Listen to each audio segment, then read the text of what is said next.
अस्सलाम वालेकुम, आप देख रहे हैं वर्ल्ड। मैं हूं आपके साथ जुबैर अली। दोस्तों, ईरान के अंदर कई बड़े धमाकों की गूंज सुनी जा चुकी है। दावा किया जा रहा है कि इस हफ्ते के अंदर तकरीबन 2 धमाके ईरान के अंदर किए गए हैं। ईरान के अंदर ये भयंकर धमाके किसने किए हैं, इस बात का खुलासा नहीं हुआ था, लेकिन ईरान की पाइपलाइन में, गैस की पाइपलाइन पर कई बड़े धमाके किए जा चुके हैं। अब दावा ये किया जा रहा है कि उसका बड़ा खुलासा हो चुका है कि किसने ईरान के ऊपर यह भयंकर बमबारी की है, किसने ईरान के ऊपर ये बम बरसाए थे और छुपकर ईरान को अपना निशाना बनाया था। वहीं पर दोस्तों, इजराइल को पूरी तरह से घेर लिया गया है। साउथ अफ्रीका बार बार इजराइल के ऊपर अटैक कर रहा है। साउथ अफ्रीका ने कई तरीके से इजराइल को अंतर्राष्ट्रीय न्यायालय के अंदर घसीटने का काम किया है। कई तरीके से अंतर्राष्ट्रीय न्यायालय के अंदर उसने बार बार उसको लिया है। जब से जंग शुरू हुई है तब से अब तक दोस्तों बहुत सारे देशों के अंदर यह देखा जा चुका है कि वहां पर कई बड़े धमाके हुए हैं, लेकिन उसका अभी तक किसी भी तरह का सबूत और सुराग नहीं मिला कि किसने आखिर वो धमाके किए। लेकिन अब ईरान के अंदर से ये तस्वीरें निकल कर आ चुकी हैं।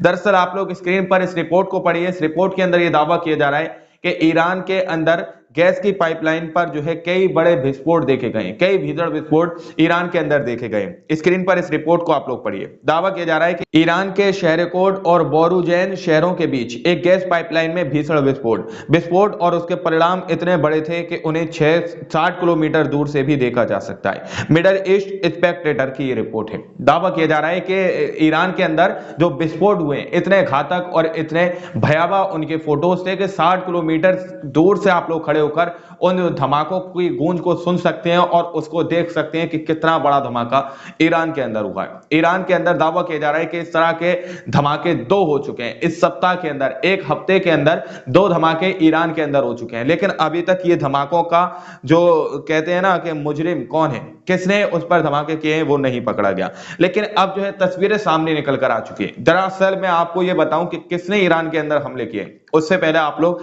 ये बताइएगा कि आपके माइंड में किसकी बात आ रही है कि आखिर कौन ईरान के ऊपर हमले कर सकता है। आप लोग जरा बताइएगा, क्योंकि आप लोग शुरू से ही सारी खबरें देखते हुए आ रहे हैं और आप लोग हो सकता है वहां तक पहुंच जाए। आप लोग स्क्रीन पर देखिए, न्यूयॉर्क टाइम्स की ये रिपोर्ट है जिसमें दावा किया जा रहा है कि इजराइल ने इस सप्ताह ईरान में 2 प्रमुख गैस पाइपलाइन पर गुप्त हमले किए हैं। इस तरह का दावा किया जा रहा है कि इजराइल ने जो है इस सप्ताह ईरान के अंदर 2 गुप्त जो है पाइपलाइन पर हमले किए हैं, गैस की पाइपलाइन पर हमले किए हैं ईरान की। तो अब आप लोग समझ सकते हैं कि ये लोग अलग अलग देश के अंदर इस तरह से बमबारी कर रहे हैं। इजराइल और अमेरिका तो फिलहाल शांत बैठा हुआ है, क्योंकि उसके ऊपर रूस ने जो है अपनी नकेल कस ली है। रूस के आगे अमेरिका इस वक्त नतमस्तक जो है पूरी तरह से हुए पड़ा है, क्योंकि उसके अंतरराष्ट्रीय सुरक्षा को एक बड़ा खतरा है। इसलिए अमेरिका किसी भी तरह की उछल कुचल दोस्तों करता हुआ नजर नहीं आ रहा है। वहीं पर एक और रिपोर्ट सामने निकल के आ रही है कि जो लोग अनुमान लगाने वाले लोग हैं वो ये कह रहे हैं कि इजराइल पूरी तरह से अब आग की चपेट में आ जाएगा।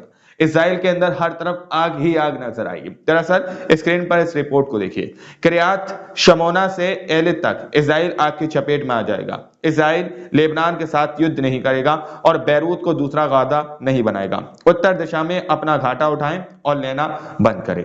यानी कि उत्तर दिशा के अंदर हिजबुल्लाह की तरफ से जो मिसाइलें दागी गई हैं उसमें भारी नुकसान जो है इजराइल को हुआ है। तो दावा यह किया जा रहा है कि इजराइल पलटवार जो है लेबनान से हमला नहीं करेगा, पलटवार लेबनान के ऊपर हमला नहीं करेगा और लेबनान से यानी कि हिजबुल्लाह से किसी भी तरह से वो जंग को मोल नहीं लेगा, लड़ाई हिजबुल्लाह के साथ नहीं करेगा। अगर वो ऐसा करता है तो दावा यह किया जा रहा है कि किर्यात शमोना से एलात तक इजराइल आग की चपेट में आ जाएगा। इजराइल के अंदर हर तरफ जो है आग ही आग नजर आएगी। लेकिन दोस्तों इसी बीच ये बड़ा सवाल उठता है कि ईरान के ऊपर इस तरह से 2 विस्फोट इजराइल ने किए हैं। गुप्त तरीके से ईरान के ऊपर जो 2 बड़े धमाके किए गए हैं, गैस की पाइपलाइन पर इजराइल की तरफ से हमले किए गए हैं। क्या ईरान जो है इजराइल से बदला लेगा?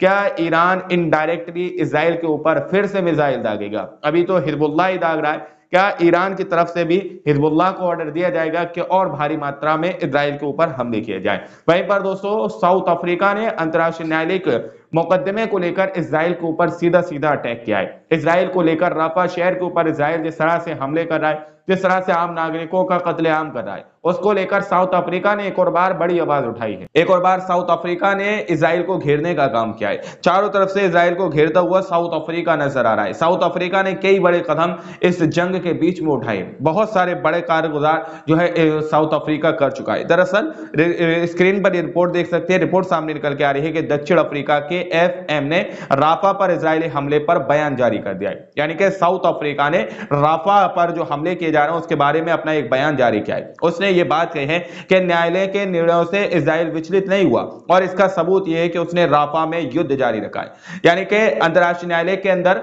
जो उसको आदेश दिए गए थे कि वो किसी भी तरह से नरसंहार गजा के अंदर नहीं करे, तो साउथ अफ्रीका ये बात कहते हुए नजर आ रहे हैं कि न्यायालय के निर्णयों से इजराइल किसी भी तरह से विचलित नहीं हुआ, इजराइल पर किसी भी तरह का फर्क नहीं पड़ा और इसका सबूत यह है कि वो राफा के ऊपर हमले कर रहा है, राफा शहर के ऊपर जो है बमबारी कर रहा है। इसका सबूत प्रमाण यही है कि अंतरराष्ट्रीय न्यायालय का आदेश का कोई भी जो है फर्क इजराइल के ऊपर नहीं पड़ा। वहीं पर आगे जो है साउथ अफ्रीका कहता है कि गाजा में लड़ाई रोकने का फैसला उन देशों के हाथ में है जो इजराइल को धन और हथियार मुहैया कराते हैं। यानी कि जो लोग इजराइल को हथियार दे रहे हैं, बख्तरबंद गाड़ियां दे रहे हैं, लड़ाकू विमान दे रहे हैं, जो है हमला करने वाले ड्रोन दे रहे हैं, तो उनके हाथ में यह फैसला है कि वो गजा के अंदर लड़ाई बंद करा सकते हैं। अगर वो इजराइल को सामान देना बंद कर देंगे तो इजराइल इस जंग को बंद कर देगा। साउथ अफ्रीका ने यह बात और सवाल खड़ा किया है। वहीं साउथ अफ्रीका कह रहा है कि हमें चिंता इस बात की है कि इजराइल को न्यायालय के फैसले की अनदेखी करने और नागरिकों की रक्षा नहीं करने की अनुमति है। यानी कि इजराइल को क्या ये पूरी तरह से अनुमति दी गई है कि वो अंतरराष्ट्रीय न्यायालय का जो फैसला है उसकी अनदेखी कर दे, उसका पालन ना करे, और जिस तरह से वो आम लोगों की नस्लकशी कर रहा है क्या उसको इस तरह की अनुमति है कि वो कत्ले आम करता रहे। इजरायली सरकार की हरकतें ये साबित करती हैं कि हमने नरसंहार के संबंध में न्यायालय में क्या प्रस्तुत किया था। हम आमतौर पर पत्रकारों और विशेष रूप से अल जजीरा पत्रकारों को निशाना बनाने की निंदा करते हैं और यह एक आपराधिक कृत्य है।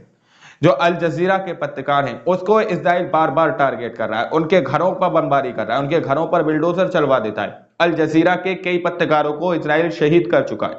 जो लोग गजा के अंदर ट्रू रिपोर्टिंग कर रहे हैं, सच्ची पत्रकारिता आम जनता के सामने पेश कर रहे हैं, पूरी दुनिया के सामने भेज रहे हैं, उनको जो है इजराइल और इजराइल की सेना अपना निशाना बना रही है। तो इस चीज को लेकर उन्होंने साउथ अफ्रीका ने कदम उठाया है। उन्होंने साफ तौर पर यह बात कही है कि हम कड़ी निंदा करते हैं। साउथ अफ्रीका ने यह भी बात कही है कि हम राफा शहर के ऊपर जो हमले किए गए हैं उसको लेकर अंतरराष्ट्रीय के अंदर जाएंगे, अंतरराष्ट्रीय न्यायालय के अंदर जाएंगे और इजराइल की दोबारा से शिकायत करेंगे। उसने ये बात कही है कि इजराइल को इस तरह का पूरी तरह से जो है अनुमति मिल चुकी है कि वो अंतरराष्ट्रीय न्यायालय के जो आदेश हैं उनका पालन ना करे और जो लोग हैं उनकी नस्लकशी करते रहे। तो ये एक बड़ा सवाल है। लेकिन दोस्तों ईरान के अंदर बड़े धमाके इस सप्ताह 2 हुए हैं। इसका सीधा सीधा इल्जाम इजराइल के ऊपर लगाए जा रहे हैं कि गैस पाइपलाइन लाइन के ऊपर जो भीषण विस्फोट किए गए हैं वो इजराइल ने गुप्त तरीके से किए हैं। यानी कि एक तरफ इजराइल ये चाहता है कि हिजबुल्लाह इजराइल के खिलाफ मोर्चा ना खोले, लेकिन इजराइल खामोशी से ईरान के ऊपर हमले कर रहा है, ईरान की गैस पाइपलाइनों को पूरी तरह से ध्वस्त कर रहा है। ये कुछ बड़ी अपडेट सामने निकल कर आई थी। बाकी आप लोग अपनी राय कमेंट सेक्शन में हमें जरूर दीजिएगा। मिलते हैं अगली वीडियो में, जब तक के लिए अपना ख्याल रखिएगा।